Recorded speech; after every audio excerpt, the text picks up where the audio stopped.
Richards, ano ang pangarap ng tatay niya para sa kanya? Sakto. Aba, close kayo, di ba? Sakto. Lagi ko kwentuhan yan dahil tatanong siya tungkol kay Meng eh. So, kinakamusta niya si Meng. So, ang pangarap... Totoo? Hindi, totoo yan. Oh my God. Oo. Feeling ko nga. Oh. Hindi, kinakamusta niya. Siyempre, pinaparating ko pa rin kay Meng. Talagang kilig yung dalawa na yun. So, nakwento niya na rin tungkol sa buhay niya. Si Alden talaga, ang gusto ng tatay niya, maging isang doktor. Ah, doktor. Kasi bagay daw doon sa kaputian niya, Totoo? yung katisyahan niya, doktor ang look niya. Kaya lang hindi niya nagawa. Kasi gusto ng tatay niya rin maging doktor na hindi naman natupad.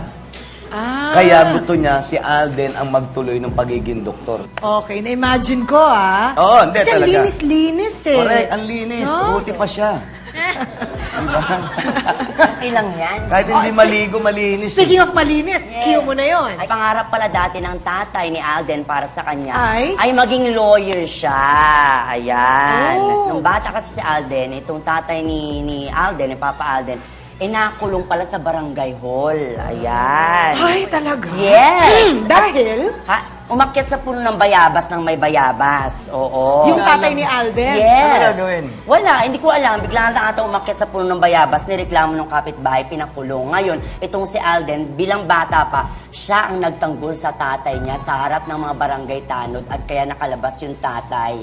So simula nun, pinangarap na ni Father Richard Parkerson na maging lawyer si Alden paglaki niya.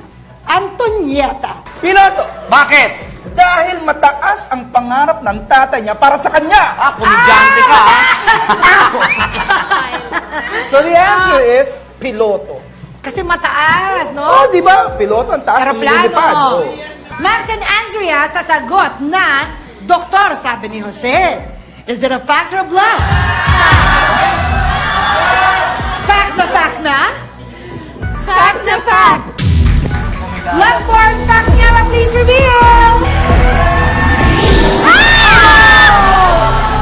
Ambisyon ng Daddy Richard ni Alden ay maging isa itong piloto! My goodness! Pilot! Okay, ngayon alam nyo na.